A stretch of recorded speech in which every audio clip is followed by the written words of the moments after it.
your audience will only respond to what actually relates to them. And this is both on a big messaging point of making sure that you're talking to, their problems, their pains, their desires, etc., but also of, who they're actually going to relate with.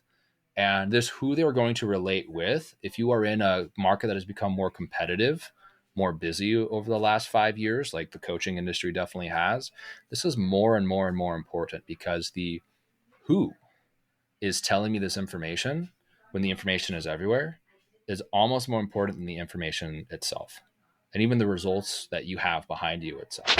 And welcome to the Head Smack podcast, where we have candid conversations with misfits and mavericks, those not afraid to stand up and stand out, the dreamers and the doers, the ones who've stumbled, fumbled, and then soared.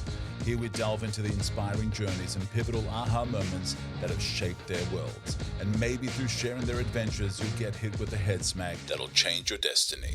Hey, welcome to the Head Smack podcast. My name is Paul Pavolny, and I'm excited to have another brand misfit with me. Sky Stack is with me, and he is hailed as a category king of high-ticket branding, is a personal branding expert, agency owner, and is known for the rare persona. How you doing, Sky? I'm good. How are you, Paul? I'm doing pretty good, man. Looking forward to this conversation. Always love talking about branding. Always love getting different people's insights, different versions, different perspectives, different level of experience, different focus. And so really looking forward to this discussion, especially about personal branding. And so for anybody that is wondering about personal branding, we have Sky here that's going to give you illumination on the topic. And so Sky, thank you for being on, man. And, I want to hear a little bit about your story, a little bit about your backstory, your origin story. So tell me about Sky Stack, man. Yeah, I'm pumped to be here. Pumped to be here, Paul. So this all kind of started out for me when I was 8 years old. I was really into this video game called Warcraft, and I wanted to create skins. I'm sure, if you, I don't know if you have children, Paul, or if you have nieces or nephews, or how they want to buy Fortnite skins or Roblox skins or Minecraft skins, right? Well, back when I was that age, you couldn't buy them. You had to download them or make them. And we had this little app called Adobe Photoshop version 6, not CS6 or 6. I think we're on 28 or something like that right now. Wow. And so I started teaching myself how to do Photoshop, and I fell in love. And so at age 8, I was doing Photoshop. By 9, I was building websites. When I decided to get more into BMX and skateboarding, I just started taking that skill set kind of wherever I went. I would start making t-shirt designs and sticker designs for the local skate shop. And then where I really started focusing on brand and learning about brand, not just design. And, the first few years when you're getting into design, you're getting into any kind of creative endeavor, like it takes a while to get good and to get a skill set. And when I actually started discovering how important brand was in my later teen years, when I started getting really into music. I played in bands, I was a DJ, and I always volunteered to help the people who were booking me to be like, hey, I can design your flyer and create your social media banners. I could do that. And whenever we did, and they had a very high quality banner or high quality flyers, for some reason, these shows sold out more often. And as I became an event promoter myself, and, we put on these club events here. I live in Boise, by the way. ClickFunnels is about 10 minutes down the road from me there. We've got the beautiful mountains with some fresh snow on them now. But these events in Boise that I was throwing, going into my late teen years and my early 20s inside of clubs and venues, what I realized was that the shows that I was doing, the events that I was throwing on, there weren't any different than anybody else. We used the same places everyone else who was doing these kind of DJ nights. We had the same places they were doing it.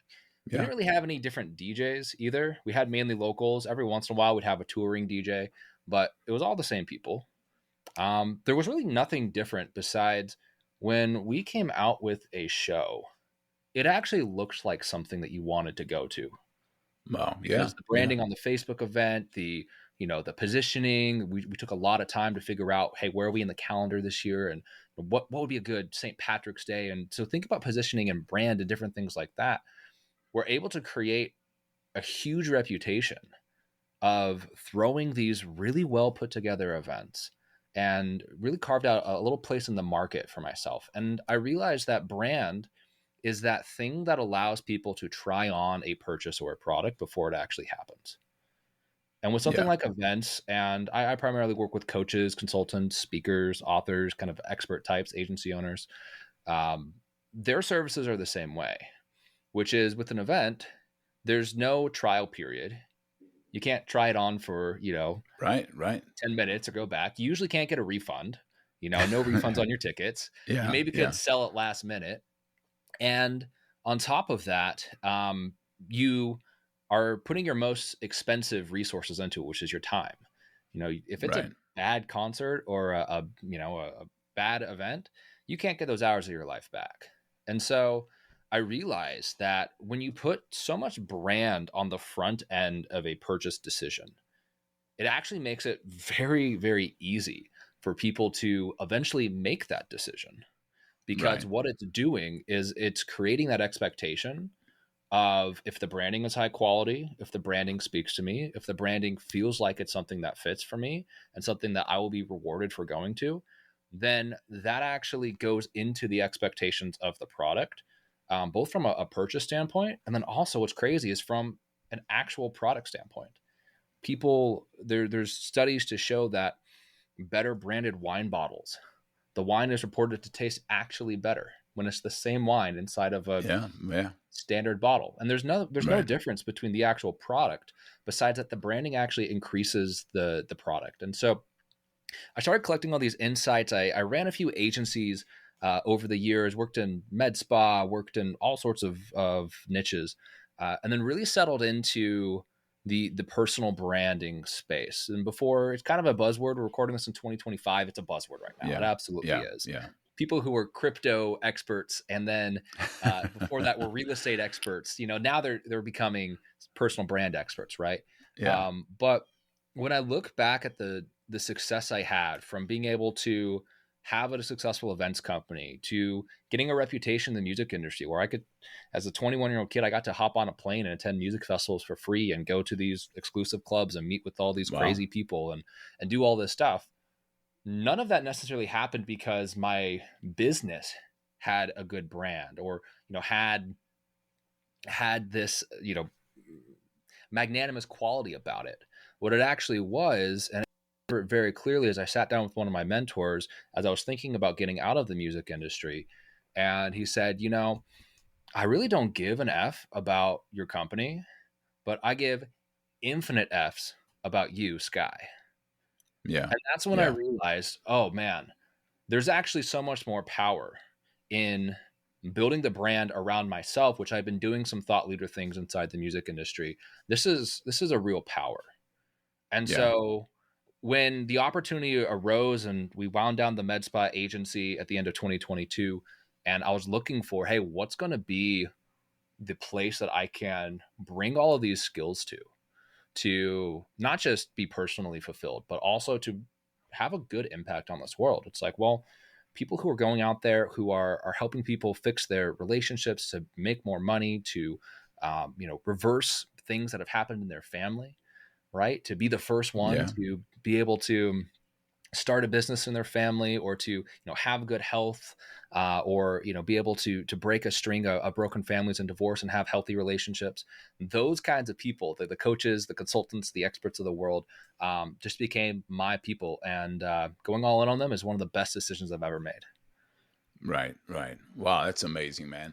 And a lot there that you shared right from the get go of the difference between the concerts that you were branding well and other concerts that were exactly the same was simply the branding well part. And Yeah, people feel that if you've invested time in your brand, maybe you've invested time in your skill, in your solutions, yeah, in your offer, absolutely, and if you're kind of haphazard and lazy about it, then it's like, well, I wonder if other parts of their business are also the same way. thousand percent. So when it comes down to personal brand, as you mentioned, a lot of people are talking about it, especially with just the internet and social media and all of that gives you access to the world as an individual, as much access as any other company does. What, how do you define personal brand? What is a personal brand, and how is that Yeah, different from a business brand? great question. So, personal brand simply is leadership in public.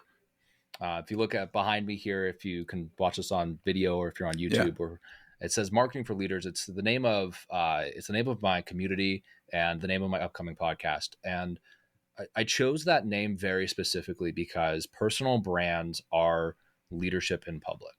When we lead inside of our organizations, we're showing up as specific people. Whether you lead a small team, inside of a creative department, or you actually are the CEO, founder, owner of your business. You have people that you work with.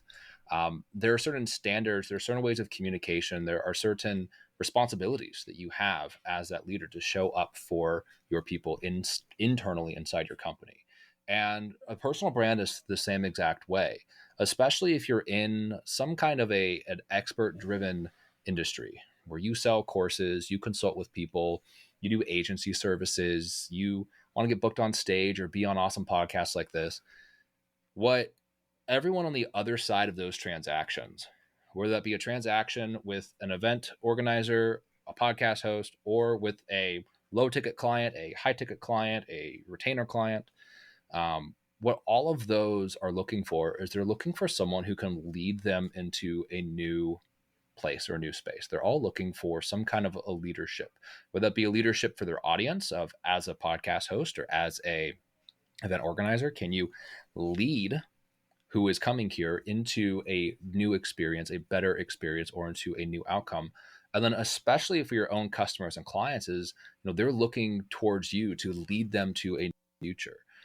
yeah, And yeah, we kind of have a vacuum right now. If you think about how often you scroll through social media, and then how often you actually follow somebody each month. If you yeah, spend, let's yeah, say the average person spends 5 hours a week conservatively, in bits and pieces of their day scrolling through feeds, and probably follows one or two people every month who are new creators who are say, hey, this is someone who's worth giving my time to. And when we think about it from that perspective, we see how there's a massive leadership vacuum that we actually have on social media where lots of people are making noise.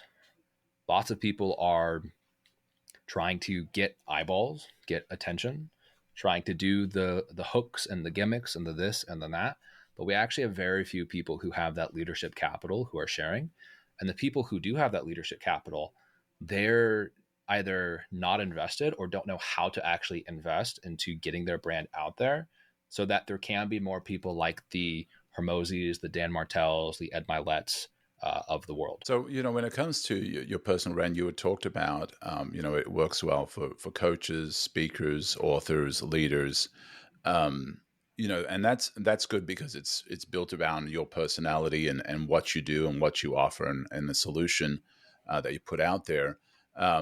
Is there value in personal branding for the roofer, the plumber, the somebody that's not necessarily, it's not about them, they offer a service that's not tied directly to them. Is there value in building a personal brand around that? Yeah, great question. Great question. If you have there's always a value to building a personal brand, but that personal brand might look different, right? And where the things that you might need to consider if you're a local services business owner is number one, are we more of a needs based or are we more of an ongoing kind of product or service, right? People don't necessarily wake up in the morning and say, what I need is I need a $15,000 roof. They just don't. But when they Yeah, have storm damage, they absolutely turn to that. And so right. that's where we see a lot more like intent based marketing, people running SEO and Google ads and things like that work really well. If you have something that's more ongoing, right? You sell insurance, you sell med spa, you sell things that people need to buy pretty year round. Um, it actually benefits you to build a personal brand, but to focus that to be very hyper local. You Yeah, shouldn't necessarily been thinking about how do I go viral, but a lot of more times, how can I tell stories around my community? how could I maybe have a podcast like this where I only sit down with people in my city, so I get to know people who are, potential referral partners or key stakeholders, or who have, respect and eyeballs, so that my name can get out there. There's actually an insurance agent here in Boise who has done a phenomenal job with this, with his own podcast, that everybody knows his name because he's had every person who is a leader here in the Boise area on that podcast to discuss their business, their triumphs, their failures, and has created this great network for himself because of that. And so there definitely is the opportunity, and you just have to think about, number one, where is the opportunity coming from? Is this an intent-based sale? Or is this something that's a little bit more evergreen in how people can buy from me? And then that second piece being to just make sure that you're focusing where you actually need to focus. Because you probably, if you live in a town of 20,000 people and you are a local services business owner and you're trying to get to 100,000 followers on Instagram, that doesn't exactly make sense. There's not even, that's 5 times the population of your service area. Right. And so just scaling back a little bit. And, if you do have the aspirations one day to become a coach or a consultant or write books or run a mastermind and teach other electricians or plumbers how to do what you did to grow your business, that's fine and dandy. Probably start on the personal brand sooner than later in that way. But just thinking about scale and intent are going to be the 2 things that you should really focus on if you are more of that local service-based business. Now, is there danger in building a brand around yourself if you're in that industry? Like, what would be the negative of building a brand around yourself? Is there any downside to it? Yeah. So there's really 2 downsides to building a personal brand. And those 2 downsides this applies for any niche, any industry, from local to completely online. The first one is you need to wind down your brand whenever you exit your business. At least divorce your brand from the business so that the business can have some valuation to it. Now, this isn't as big of a deal as most people make it, because any proper exit that you take will take at least 18 to 36 months to properly prep, get your books, your systems, work with your lawyers, everything like that. It'll take a while, and it'll give you time. This is what the Hermosis did with Gym Launch. When they knew that they were going to sell, they took 2 years to remove their names, their faces off of all of their products so that they could exit for $50 million. So that's kind of the first thing. The second thing that comes against you when you have a personal brand is sort of related, and it's a double-edged sword. And both of these are double-edged swords because you can grow a lot quicker with a personal brand, but it's also a little harder to sell. The second thing is when it comes to attracting talent, which is if you do want to exit or you do want to leave the business, then there are probably going to be more of your team who wants to come with you than wants to stay at the firm that was just acquired or that you just spun off or that you just put a CEO in place with. You know? Because they want to work with the person. If Elon Musk was to sell Tesla tomorrow and move on to a new company, or maybe go all in on one of his other companies, what percentage of his Tesla employees would want to go where Elon is going versus stay at Tesla? Probably a fair amount. And, he's a more controversial figure these days, and probably plenty of people don't ever want to work for him.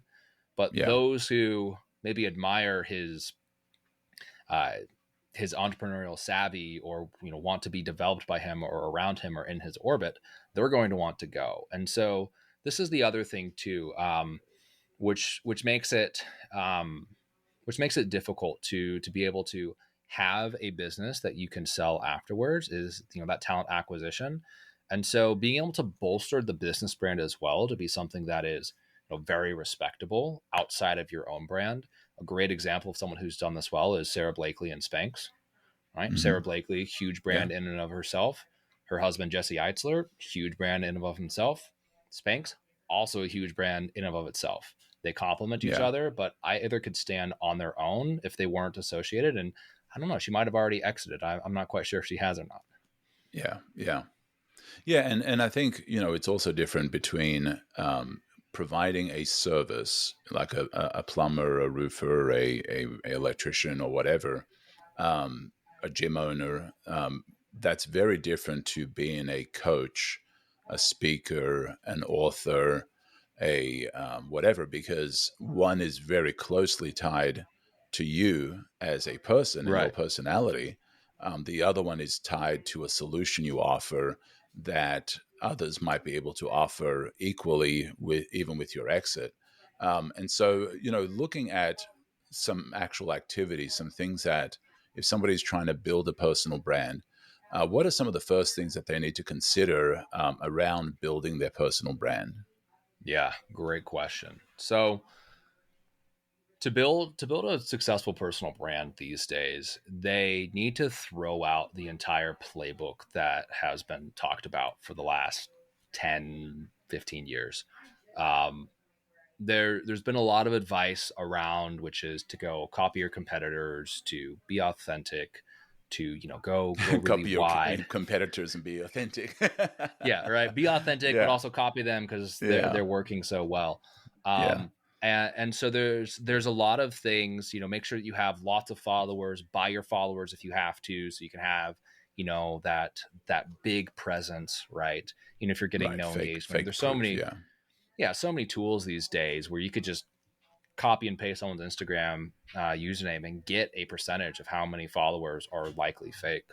And there's so many things that are wrong with the current stance of personal brand, which is why in my own brand I use the word personal brand less and less, because it comes off with this idea of an attractive character, which yeah, is a coin that Russell Brunson brilliantly termed years and years ago, and I think maybe even before that he inherited that IP. But the the attractive character is looking to package who you are to be valuable into the eyes of somebody else. And where personal brands are going is that we're entering this era where people are wanting to follow individuals who are a niche of and into themselves. yeah. Where if you're the business coach who your branding is black, white, and gold because everyone's branding is black, white, and gold, that's not a niche unto himself. But someone like me, if you have seen a lot of my brand, especially the guides and lead magnets, I mean, it's a traditional American tattoo, and it's Yeah, all these yeah, other yeah. influences that are in there that are part of my DNA, but is not going to be seen as something that's necessarily attractive to everybody, and that's okay. Right, The idea right. that your niche, especially if you're an online business, your niche isn't what you think it is. It's not the total addressable market. Most will never be able to reach that point, and the amount of scale that takes to reach your total addressable market in that niche might not be something that you want to take on with the headcount and the infrastructure and the cash burn and the profit margin that takes. But if you are that expert, that coach, that online business owner, or even if you have e-commerce or other products that can niche down, you want to be working with your people, Yeah, not the market.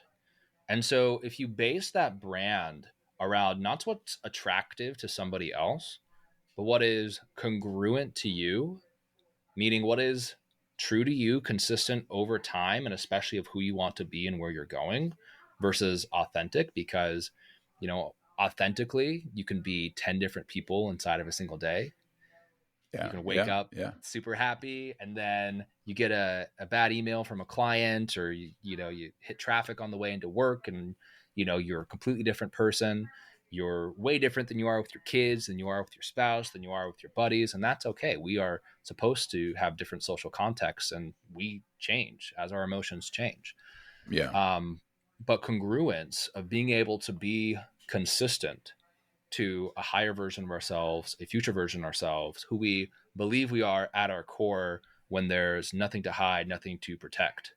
Then, if we yeah, bring that out into the world and we actually use our own identities to base our brand identity off of, it has this amazing mirror effect where the yeah. people who resonate with you, with my brand being leather jackets and motorcycles and music and tattoos, guess what my clients what they like. They like motorcycles and Right. whiskey and tattoos, and they're musicians. And, we have these incredibly close bonds because we get to relate to one another off of that point, Right. because the brand is what's actually binding us together. Yeah. And people, your audience will only respond to what actually relates to them. Yeah. And this is both on a big messaging point of making sure that you're talking to, their problems, their pains, their desires, etc., but also of, who they're actually going to relate with. Yeah. And this who they're going to relate with, if you are in a market that has become more competitive, more busy over the last 5 years, like the coaching industry definitely has, this is more and more and more important, because the who is telling me this information, when the information is everywhere, is almost more important than the information itself, and even the Right. results that you have behind you itself. And so there's probably some Christian life coach out there, or Christian business coach, who is going to be able to give people like Gary Vee or Alex Hormozy a run for their money in terms of the amount of audience influence acquisition that they can do, because they're speaking to a consumer who would rather buy with someone who aligns with their values and their lifestyle. Right. Right. Even if that person, maybe they've only built a $20 million business, this Christian business coach, but this, Alex Mosey has built a 100 million or 200 million. That doesn't necessarily matter as much as the values and the lifestyle and the shared way of thinking that people want to buy into these days. And Right. so I know that's a lot to throw at for like what to think about starting with a personal brand. Yeah. And this is where I start discerning personal brand versus rare persona, or attractive character versus rare persona, which is that rare persona is looking at how can I be one of one or one of zero in this marketplace? Right? Right. How can I, instead of looking to impress a tribe or to contort myself to be attractive to a tribe, how can I just be the most myself, and then have the people who are also like me become my tribe and start gathering around me? And that's a Right. way different way to build a personal brand than what you'll see these catchy acronyms like the 5 Ps or the 4 S's or all these, Yeah. because we're Yeah. all branding people who make these up, right? Right. They're not Right. actual things. Yeah. It's a lot more useful than some of the other things that you might see out there. Right.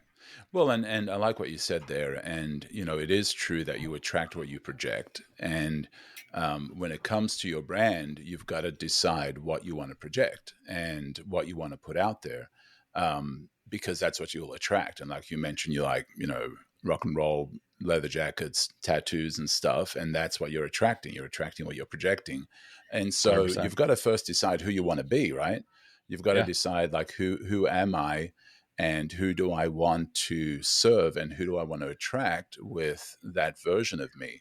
But there is Yeah. also the discussion of the alter ego. And so, what are your thoughts on, putting an alter ego out there that is not quite you, but is maybe an augmented you?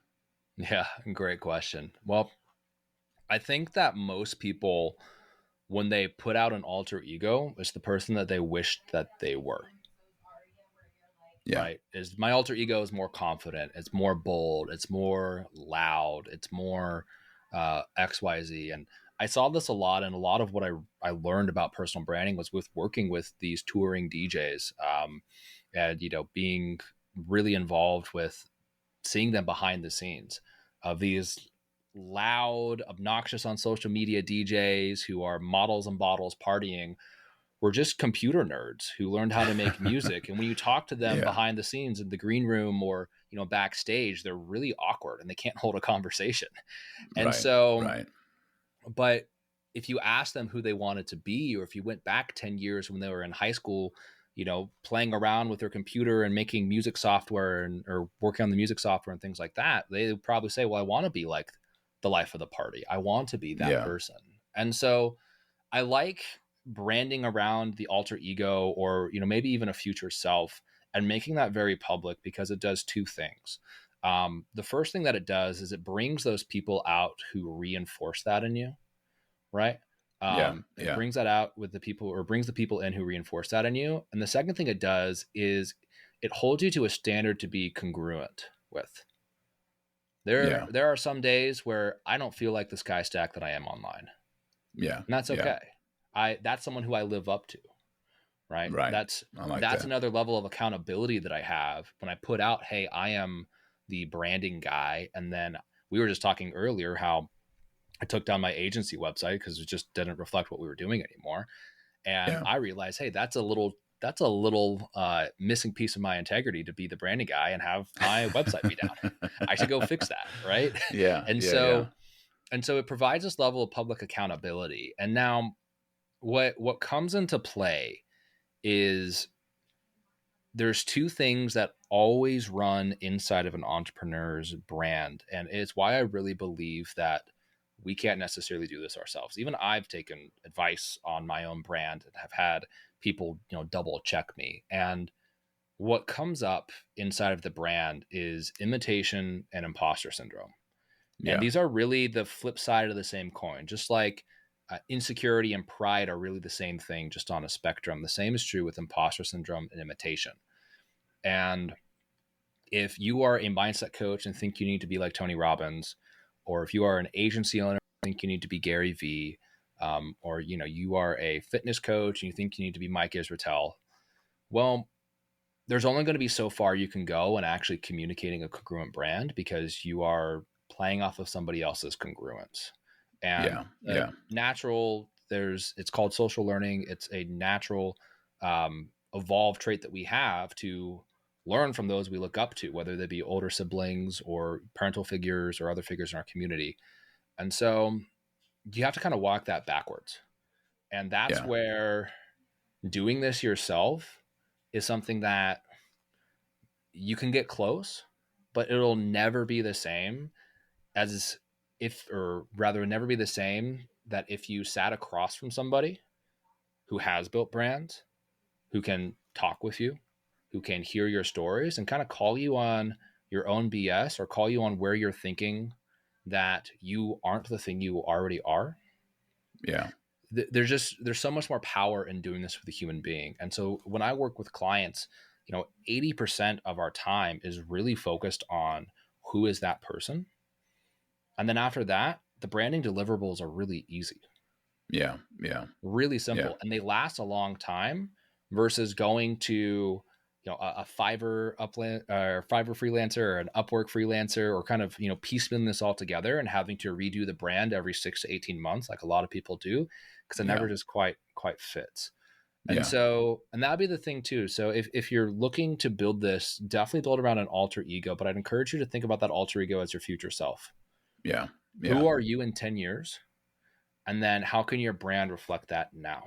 So you can grow into those shoes. And then getting somebody who has done this a few times to sit across from you and be able to pull out the parts of that future self, that vision you have, that really aren't you. And if they can do that, then you can reach that point of congruence that allows you to love your brand, have confidence and momentum in your brand, be able to bring in the right kinds of people and have it actually fit. Because the level of content that is required these days to start gaining some influence, right? With lots of video, especially with video content and things like that. If your brand doesn't fit you, it's like running a marathon with poor fitting shoes. It's like, if your shoes are 2 sizes too small and you try to run for 26 miles, you're going to hate it and you're going to give up.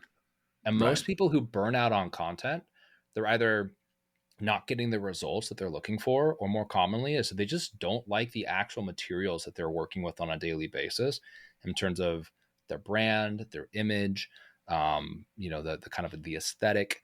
It doesn't speak to them, and it's something that takes away their energy instead of gives their energy. And so they end up giving up on their content. So for the person that, feels they want to build a personal brand, they're a coach, they're the categories that you had mentioned earlier, but they're like, man, I don't want to put my face out there. I don't like having to make 50 videos a day like people are telling me, and all of it, all these pros are saying, you got to be 50 pieces of content across every single medium, and you got to write blogs, and you got to put your face out there. is there a way to ease into that or do that more effectively that you don't feel burnt out, especially if you are the kind of Yeah. person that is like, I just don't want to put my face out there all the time. Like, Right. I just don't feel that confident to do that. For sure. For sure. So there's a belief component of this, and then there's an actual strategy and tactic component of this. One will challenge you, one will give you a lot of relief. The belief component of it, which is the challenging thing, is that attitude is very selfish. If you have the solution, right? If you can help people overcome their disease, you can help people clear their debt. You can help people become millionaires. You can help people lose the weight and keep it forever and love their bodies and pass on a legacy of fitness to their kids. Yeah. You could literally change someone's life, change their family, their business, their employees' lives, their employees' families, and you're going to allow the fear, the insecurity, or just the I don't want to do it to get on camera, to get on a podcast like this, to go on stage.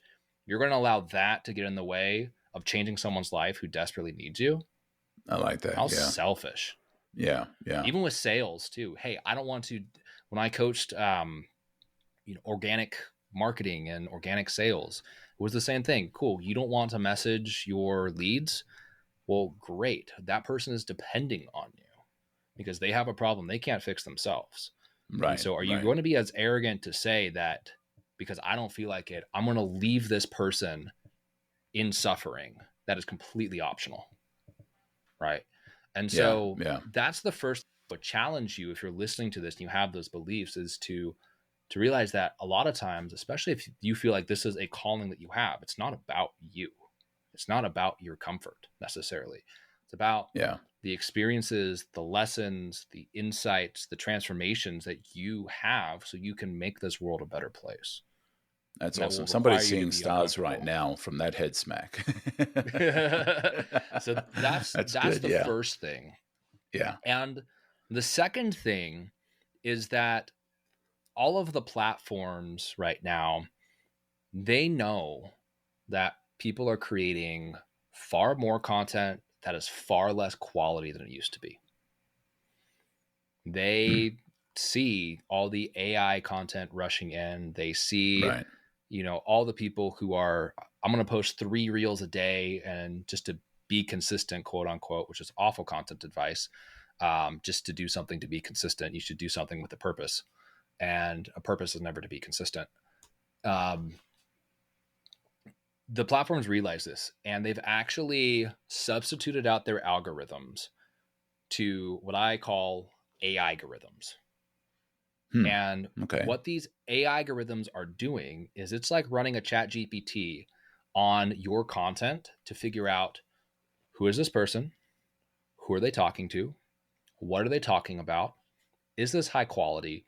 And if you can match all of these things and communicate very clearly to the AIs that are running this algorithm, you can get incredible reach without having to post 50 times per day. And in fact, you'd probably be better off posting once or twice a week than trying to post 3 times a day on a platform like Instagram, but be very clear and intentional with things. And I had a client, I don't manage content often for clients. I had a client where we did a short trial run of managing some content and kind of trying out these AI algorithms and seeing what we could do with them.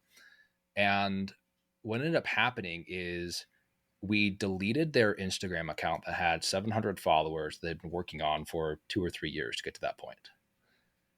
We rebuilt that profile and designed it for the algorithm and design it to speak exactly to who their target market was.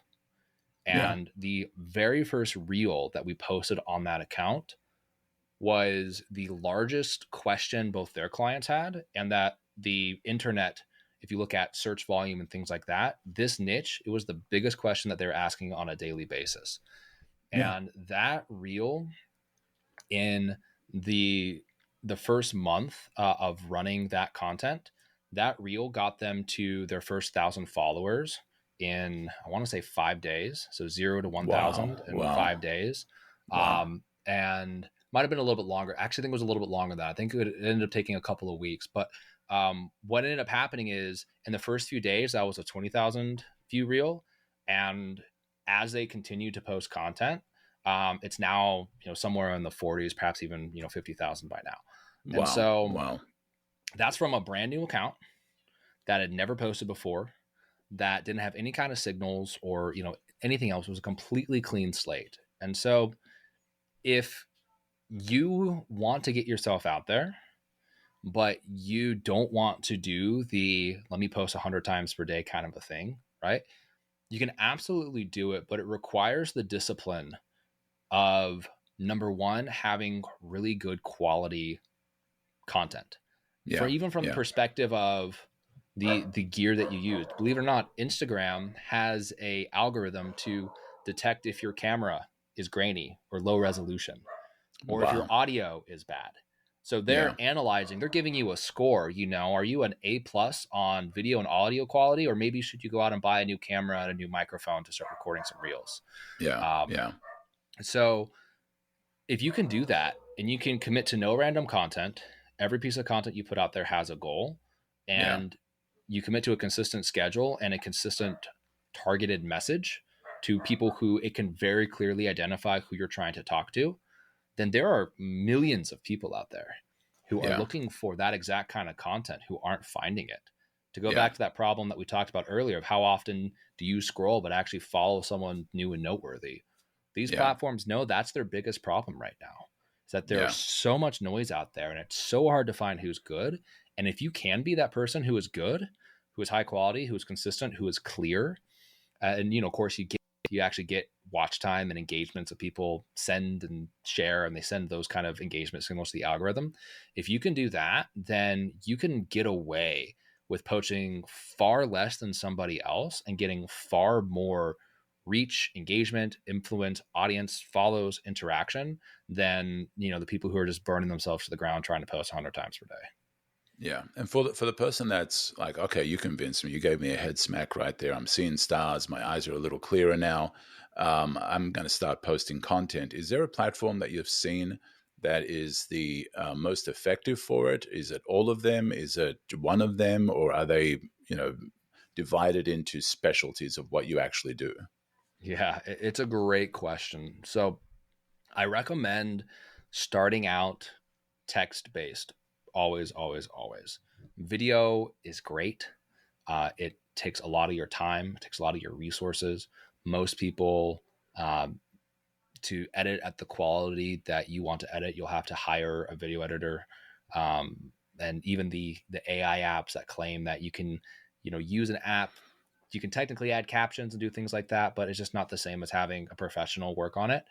But what's nice is you could go somewhere and pick your flavor of what works for you. For me, it was Facebook. But Facebook, LinkedIn, X, Threads, whatever kind of feels like it might even be your home to consume content, and go there and start testing out your messages. Yeah. It's a lot cheaper to write a text post, even without AI. And I probably encourage you to write as much as you can without AI, because that's your original thought leadership. And Yeah. as you're learning yourself and you're learning your message, it's going to be more helpful for you to come up with these posts than it will be to outsource it to an LLM. But if you can start there, you can start noticing what actually hits, right? Right. Hey, when I Right. talk about this topic and I say it this way, I got a ton of engagement. I got a ton of people being Yeah. like, I never thought of that before. And then Yeah. you can just start banking those, right? Write them down, copy a note to them, and you can start using that to then base your short form and your long form content off of. You can go to somewhere like YouTube and know that, hey, the reel that we did for that client that got 40,000 views in the first month, that would be something great to take from a 1 minute reel into a 15-minute YouTube video. Yeah. Right? Because we Yeah. have the proof that the market who they want to work with too, by the way, every single person engaging and following and everything like that was right down the middle of who we were looking for to build that tribe around her. And so that to be said, being able to do that, you can start off very, very inexpensively on your time and your own budget on a platform like LinkedIn, Facebook, Twitter, X, Threads.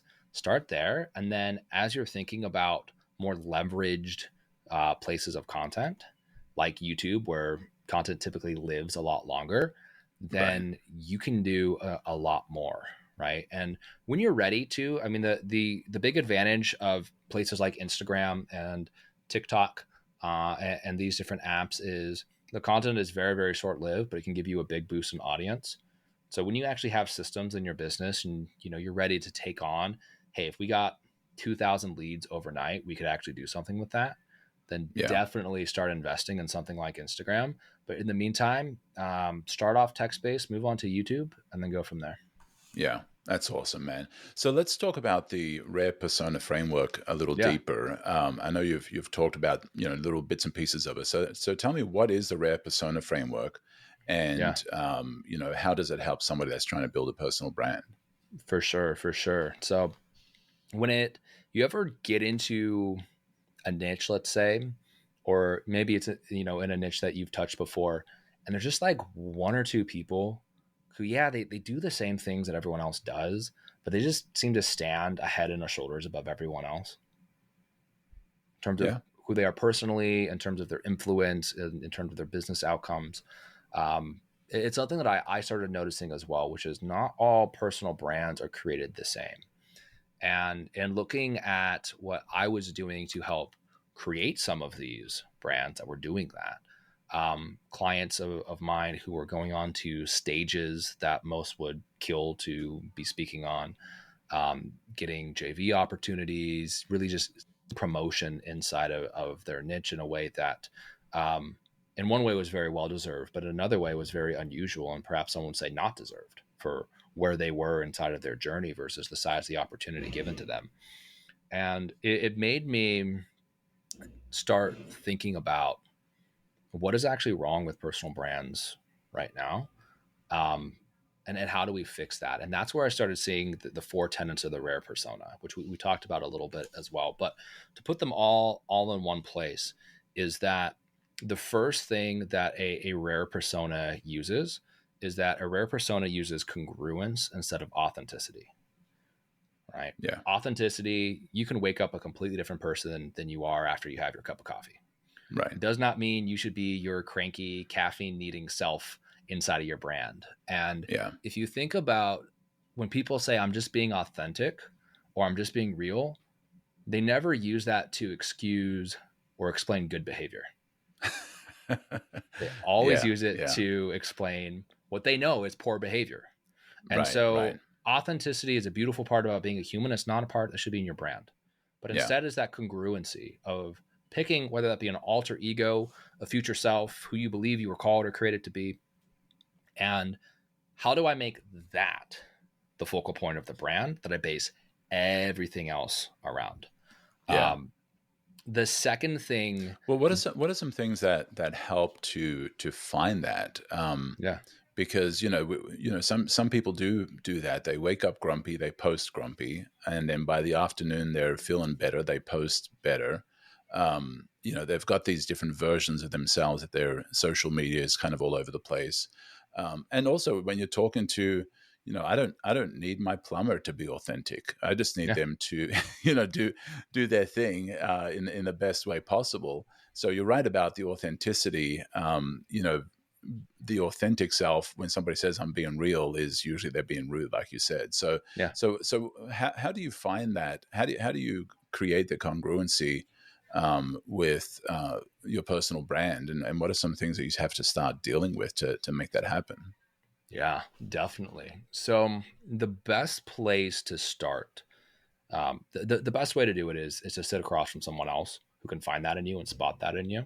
So there's very old advice that when I was a kid learning marketing, I heard Gary Vee say over and over again, which is ask the three closest people to you, you know, what you're good at, what you're not good at, what your strengths are, what they think your values are. So you can get kind of an idea of yourself. So, that's something to do. The other way you can get this feedback is in looking at your clients and what your clients say about you versus maybe what they've said about other people like you, right? Yeah. Hey, I've worked with a million business coaches before. You're not flaky, right? Yeah. That'll start telling you a little bit of the values that you have. And then the other side of it is, what do you actually love creatively? Or what are you linked to in terms of aesthetic, in terms of vibe, in terms of energy? So when I work with clients, I often get the feedback that, hey, your onboarding form was the longest onboarding form I've ever taken. Yeah. Yeah. Like it took me like 3 days to finally finish. And in there, I ask for everything about them. What music do you listen to? What t-shirt brands do you buy from? What brands would you never buy from? Who do you admire in your niche, outside of your niche? Who do you never want to be confused with? Yeah. And when we get inside of what I have is it's a thought leader alchemy session, which is where we really go deep on this. Is we're also finding things like, I have one client right now, for example, who all of his fondest memories were at his grandfather's ranch in South Dakota. And so we're building this entire brand now, a business facing brand, but with this Western plains and rocks and the Badlands, we're building with that kind of a feel. Yeah. And so that's what I would say it would be. It's a little bit of the values that other people reflect back at you, or if you even look at the thread of your life and how you responded to different situations and when you saw yourself at your best, who was that? And then it's going to be bringing in your tastes and oftentimes having the boldness to bring in that taste. Yeah. Right. Yeah. Because most people, hey, I'm a business coach. It's going to be white, black, and gold, or it's going to be white and blue. Yeah. Even for us branding people, we like to use orange and yellow a lot because no one else does. So we're like, I'm going to make a brand using orange and yellow, self-included. Yeah. I've seen a lot of them using pink too. Like a lot of branding people using pink quite a bit. For sure. And so it's being able to step a little bit outside of that mold and have that guts. That's what actually helps people ascribe and recognize leadership in you. Good. So congruency is the first one. What's the second thing? Congruency is the first one. The second one is brand to self instead of brand to the audience. Because again, your own branding creates your audience. And so this is really for coaches and consultants, it works very well because, number one, you're going to be spending a lot of time with your clients. Yeah. A lot of time with your clients. Even as an agency owner, you are going from call to call to call to call with project updates, with account management calls, with onboarding proposals. I mean, you're spending so much time with these people. So they first off should be your people. Right? Yeah. Who you actually genuinely enjoy spending time with. And so, if you love working with, let's say you love working with young entrepreneurs, right? Being able to have a brand that shows that side of you that would bring in those people, but repel out anyone else. That could be something that is good to have. Right. So, that's kind of the first thing. The second part of that, though, is that when you actually brand to yourself, you are only bringing in the kinds of people who have the same expectations that you do, right?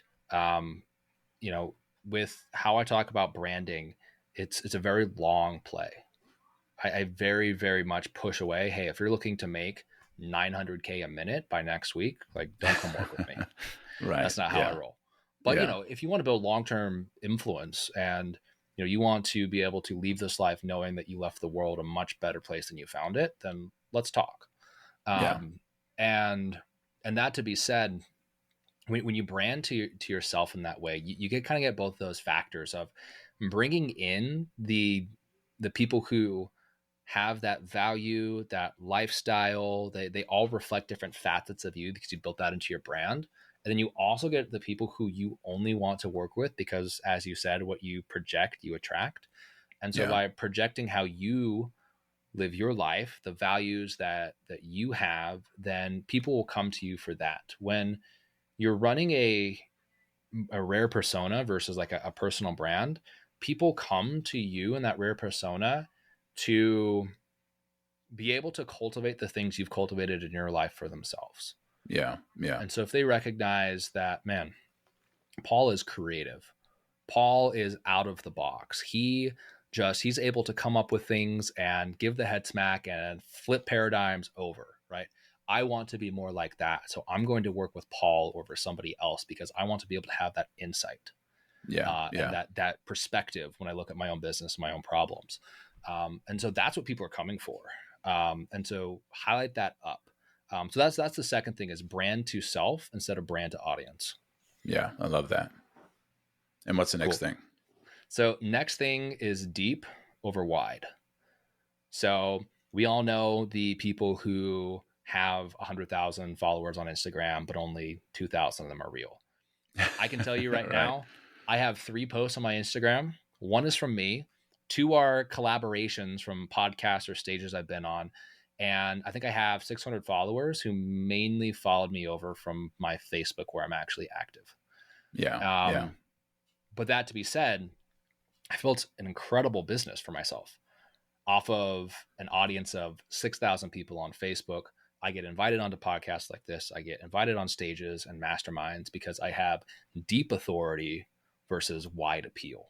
Yeah. And so I have some clients who are also, virtual nobodies, people who have 2,000, 3,000 followers on Instagram, who are selling 100K offers to their people because they have that much authority over the client and over that journey. Yeah. And it requires you, number one, to be really good at what you do. You can't be a leader and also not know your stuff. It's just how it goes. Right. But the second thing it requires, and this is what people don't really talk about, is it requires you to be able to own everything that has happened to you. Wow. And you can only have authority with that you bring to the light, and that you use to basically to harness for good is the best way I can put it. And I haven't shared this publicly, so I'm getting the words to share this, but there's someone who needs to hear this. I know that there are the things that you want to share the least about yourself publicly are probably the things that would actually change your life and the lives of others the most. Wow. But because there's the frame of, I need to be perfect, I need to have my highlight reel out there, I need to be the expert, we shy away from these things. And the frame, when you own your failures, you own your misfortunes, you own your trauma, you can still have power in that frame. And nobody wants to see a victim, especially a leader putting themselves in a victim position. Just look at the response to all the crying CEOs on LinkedIn. Do you remember this a couple years ago? Yeah. Like, no one wants to see that, right? But if you can either come from a place of ownership of, hey, this is what I had to do, a place of victory, I had to make a really hard decision to lay off these clients or lay off these team members. Because of it, we got the company financially healthy and we were able to hire like a bunch of them back on who still wanted to work with us. And now we're cruising towards an exit, or the third frame is just empathy and compassion. Yeah. Hey, I had to fire half of my workforce. If you're going through, say, market's going crazy or there's a downturn inside your industry, if you're going through that, like, I feel for you. And I've been in your shoes. I just want to tell you it's going to be okay. These people, they're going to be taken care of. It's not like they're all going to be on the streets because of this. They're going to find other jobs, and you're going to look back at this as a really hard decision, but as, one that you're grateful that you made. Yeah. And so so many people are missing out, and self-included, of, putting up my own polished story. And when I started my personal brand, I was in a place of extreme, I was at rock bottom, essentially. I had wound down or virtually lost my agency. All my clients decided to fire me at the same time. We went from $30K a month recurring billing down to 0. Wow. during all the stress of that, we ended up, our bank ended up switching over the car payment system for our Jeep Wrangler. And of course, I thought that I switched over the payments too until I went outside one Oh, day and wow. realized it wasn't there. Oh, And wow. so I'm sitting here looking at my dwindling savings with no revenue down. We just got our car repossessed. And I'm like, what am I going to do? Yeah. And I realized that all of what I'm doing now, I had whispers of doing during that med spa agency about Yeah. 18 months before. It's actually when I came across Hermosi's content when he just barely put out $100 million leads. No one really knew about it, and was going through that material and realizing, hey, this is what I'm supposed to do. I'm supposed to do something. I don't know if it's like coaching or like building a gym launch or something, but it's like, it's not making Botox ads and selling lip filler. Like that's Yeah. not, we did damn good at it too, by the way. I mean, we made millions for our clients, but it's like, I'm supposed to do something with that's a little bit different here. Yeah. And Yeah. a lot of times, if you feel like you have been betrayed, if you feel like things have happened to you unfairly, but you can look back and realize that, hey, maybe what I thought was a betrayal is actually a promotion. Wow. And if I would have gone the easy way, when I first got the idea, when I first had the impression, when I just got the download, hey, this is what I should do, probably this wouldn't have to happen. But there might be a plan out there for me to be in this position. And I could either go the easy way or I can go the hard way. And sometimes we're stubborn and we go the hard way. And that was definitely for me, which is I was supposed to be in that position. And because I dragged my feet, ended up, causing a lot of damage along the way. But at the same time, being able to talk with an entrepreneur who feels like they've been disqualified from their calling because they've made mistakes. They're afraid to launch a business again because of a PTSD experience with a client, right? To talk with someone who has, they've had cars repossessed, they've been in debt, they've had bills, and have been, hey, how are we going to do this, right? How are we going to make this work? Yeah. Had I not had those experiences as well, I wouldn't be able to coach with them. And as someone who himself can have a bit, I have some empathy, but I can also have a bit of pride. It would be very easy to look down at someone in that position of like, oh, you got your car taken away. That's stupid. You made stupid decisions. You're it's dumb. not always you must that have simple. done dumb things. Yeah. Right. And so that to say, when we can own those stories, right, and be able to own that deep authority, then we actually get the ability to not need the huge platforms. You don't need the giant followers. You don't need, although funny enough, you'll probably get them because what is personal, the most personal is the most universal. Usually when you try writing something for everybody, no one likes it. When you try writing it for yourself, for one person in particular, everyone relates to it. And so that's I know that was a little bit of a detour into my own story, but that's the third tenet of the rare persona, is to have that deep authority. And when my clients, even though my branding work is, largely done for you, there are some coaching and there are some interactions that we have, those kinds of problems that I went through come up inside of those sessions, and I didn't know about them and they didn't know about mine either. But we were brought together to be able to help them work through that. And if you're not embracing or bringing that to light, I could probably be a lot better with sharing my own losses, my own failures, because I've had plenty of them. You do that, and that is just sowing hope, is sowing goodwill, and is actually giving people normalization to their problems so that they can see a way out, if that makes sense. Yeah.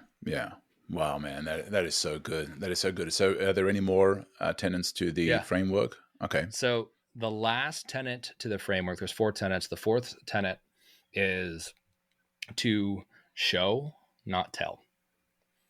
And when it comes to communication, like we're having right now, we know that there's 2 forms, right? We have our verbal communication and our nonverbal communication. Being the words that we speak, and then the actual body language and the tone and everything like that you have. Are you married by chance, Paul? Yeah, yeah. Yeah. Celebrating 30 years in May. Congratulations. Yeah, 30 years. My goodness. yeah. So with you and your wife, if there was ever a point where she looked at you and said she was fine, but her body language did not indicate she was fine, which would you believe? Right. I would believe the body language. Yeah. 100% of the time, always, always, always. And the same is true with your brand and with your copy or your marketing messaging.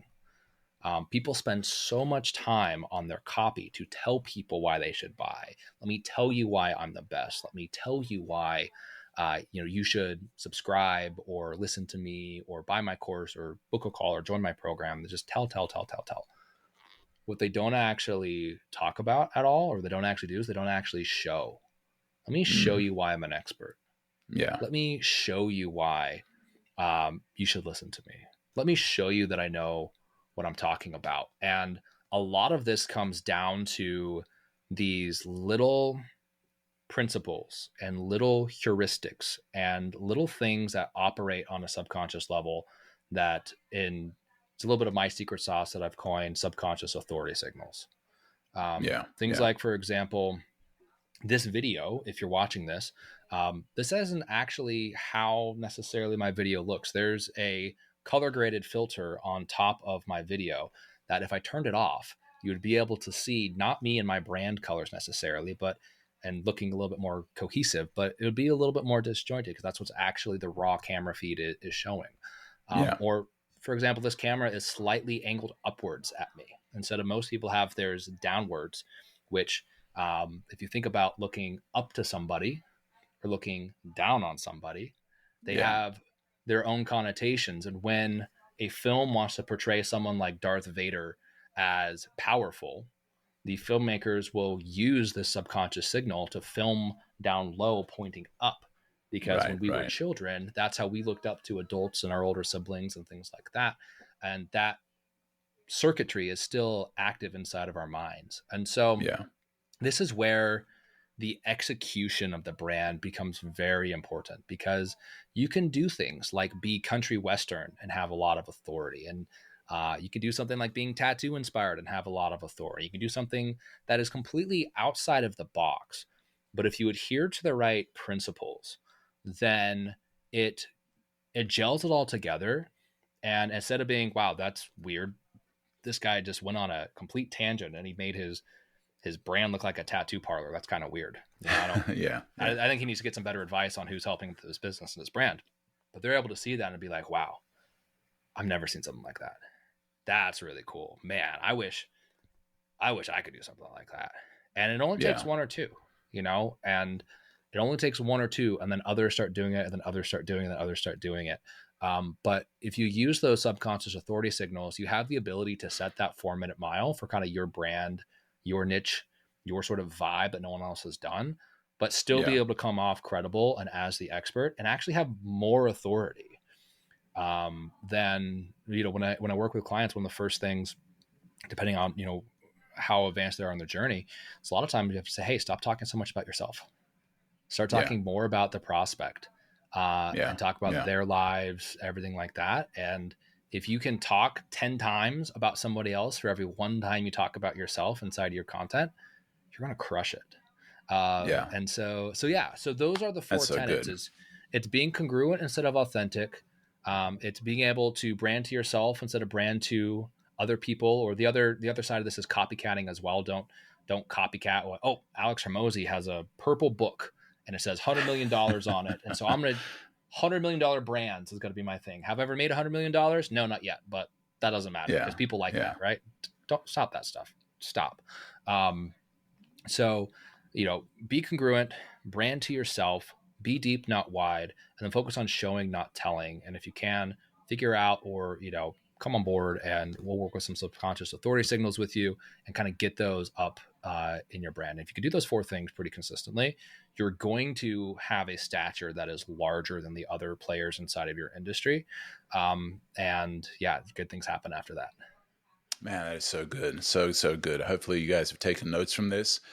So As we begin to wrap this up, what's a head smack that I haven't asked you about, or a question I haven't asked you about that you'd like to share? Mm,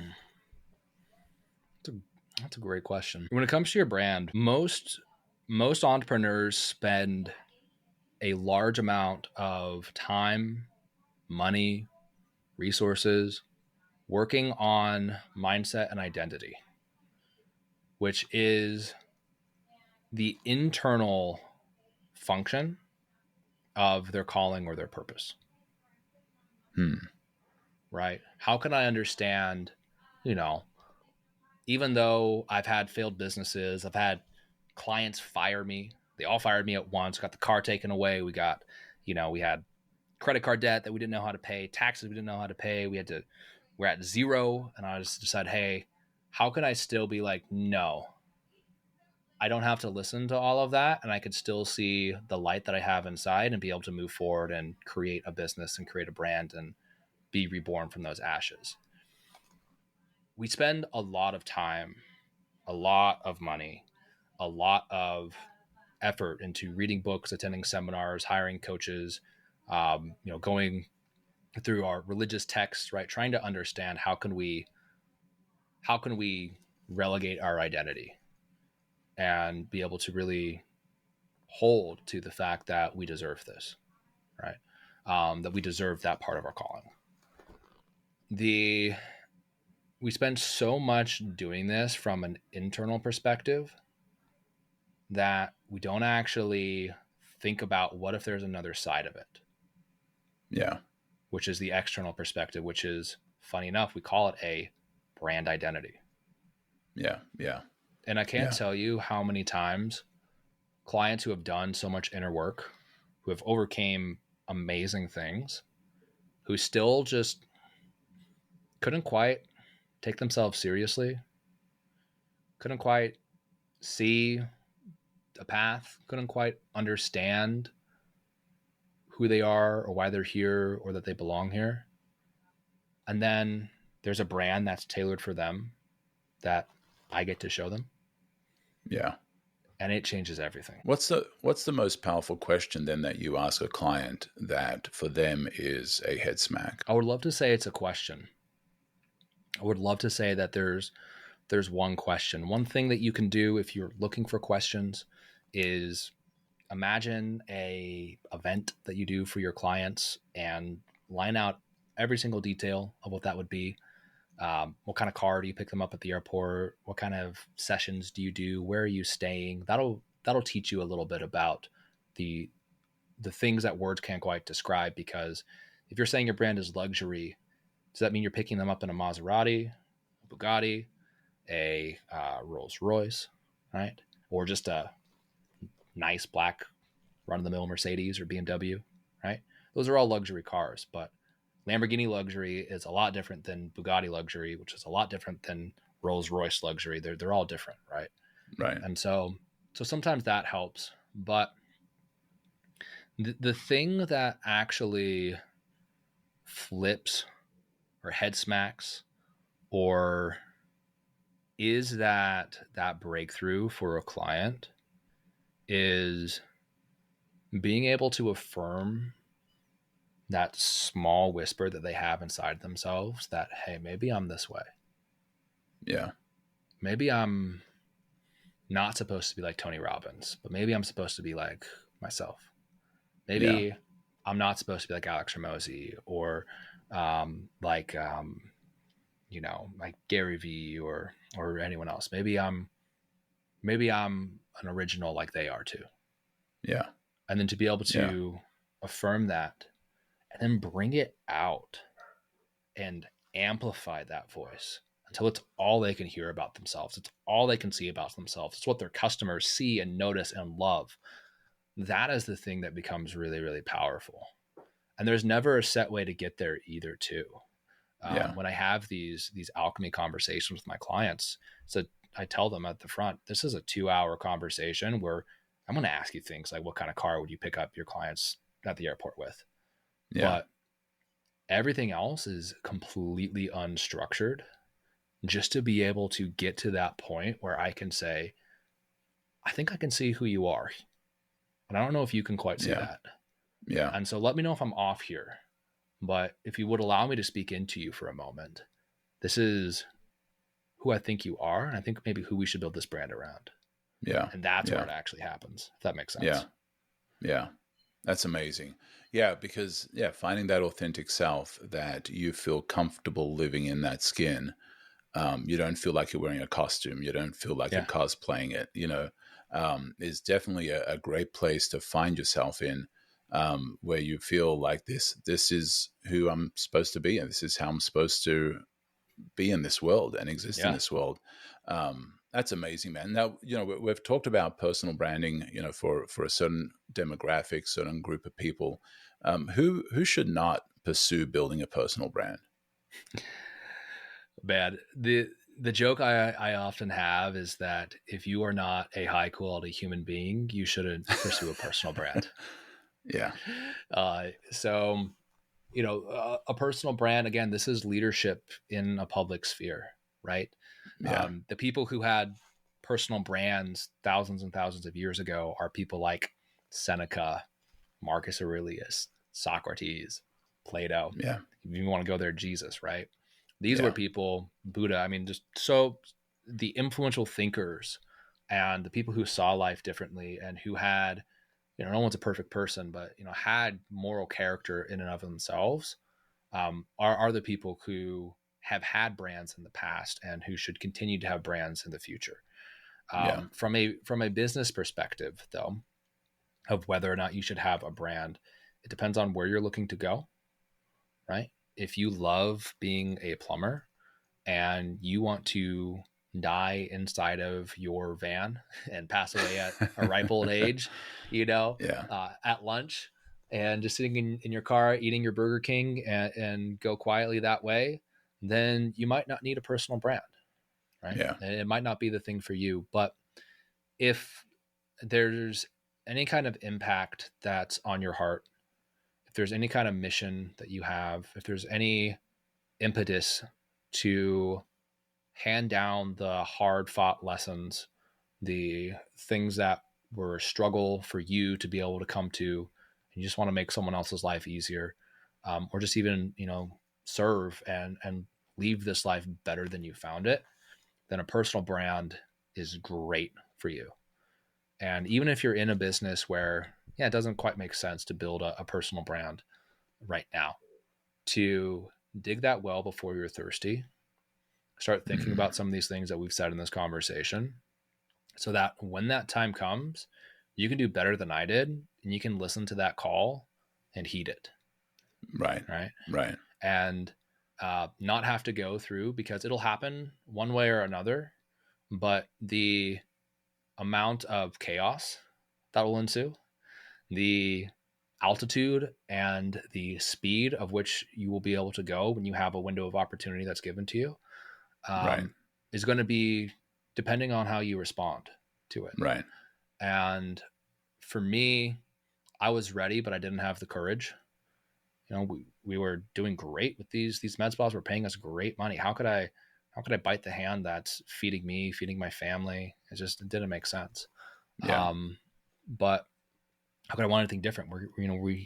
We're getting paid handsomely for it. So much so I didn't know until I started meeting other agency owners. I was like, oh wow, we had whale of clients. But that to say, if that is something that's on your heart, is to have that kind of impact, press into it. Dig that well a little bit before you're thirsty. Keep it on your mind, keep it on your heart, and you'll be able to walk it out. Man, it's so good. So good. Well, man, this has been an amazing conversation. How do people get a hold of you? If people want to they want to grow their personal brand, they want to go next level, they're attracted to the tattoo vibe and the leather jackets and all of that stuff. Even if they're not, if you I found my people. How do they get a hold of you? Yeah, great question. So we actually have a little 2-part gift for everyone who's listening to this. If you go to my website, skykstack.com/headsmack, all one word, we actually have a 2-part branding process for you that'll show the overall process of, hey, this is the things that actually bring the rare persona to life.